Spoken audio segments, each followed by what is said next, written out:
যদি আপনার বিকাশ অ্যাকাউন্ট থাকে তাহলে বিকাশ অ্যাকাউন্টে আপনি ওপেন করে নেবেন। তার মধ্যে আমরা যাব ডোনেশন যে অপশনটি আছে সেখানে ক্লিক করব।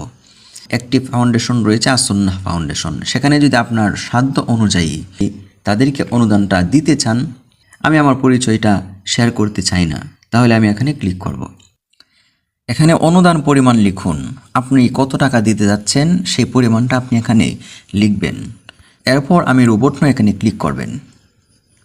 এখানে ক্লিক করার পর উপরে যেই লেখা থাকবে সবগুলো সিলেক্ট করে যাচাই করুনে ক্লিক করবেন। তারপর অনুদানে ক্লিক করবেন। অনুদানে ক্লিক করার পর এখানে আপনার পিন নাম্বার চাবে, পিন নাম্বারটি দিয়ে দিবেন। পিন নাম্বারটি দিয়ে দেওয়ার পর আমি কনফার্মে ক্লিক করব। কনফার্মে ক্লিক করলে আমার টাকাটি ফাউন্ডেশনে চলে যাবে। এই দেখেন SMS চলে এসেছে। এই দেখেন আমি কত টাকা দিতে চেয়েছি বা কত টাকা দিয়েছি